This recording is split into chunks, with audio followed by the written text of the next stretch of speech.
So let's take a look at how to understand the OEE page in Factbird. So as you can see immediately here, we have 4 different types of OEE. And that's because, OEE is quite a fluid term in manufacturing sites. Different manufacturers have different understandings of what OEE means. So we want to give you as many options as possible to understand OEE in the way that you want to see it. So I think it's important here to clarify the 4 different types of stop categories that we have in the system to better understand this OEE page.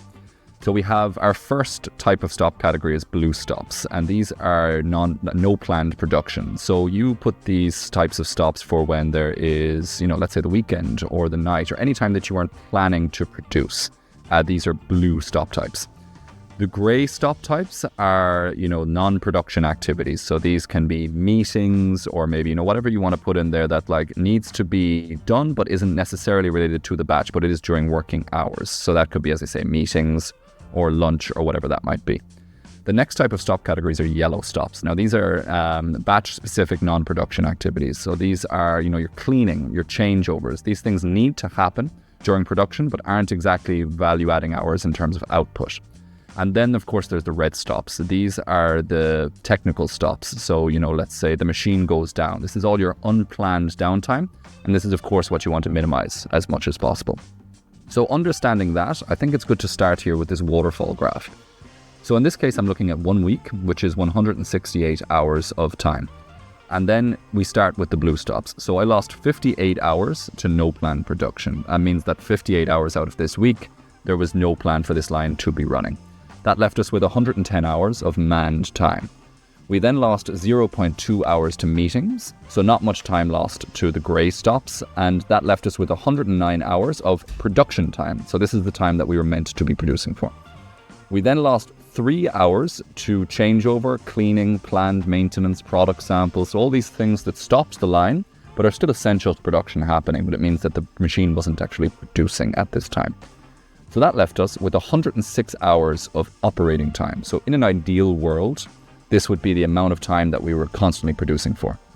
But of course, this isn't the case. So that is due to all of these red stop reasons here. We lost 28 hours to unregistered stops. That means there was 28 hours of downtime in the system that the operators didn't account for. Of course, with full use of the system, we'd like to see this number as small as possible so we have an accurate understanding of exactly what it is, why the machine is going down. But then we have all these other stop reasons. We lost 8.3 hours to micro stops. And now these are the stops that are below the thresholds that we require the operators to give us reasoning for them.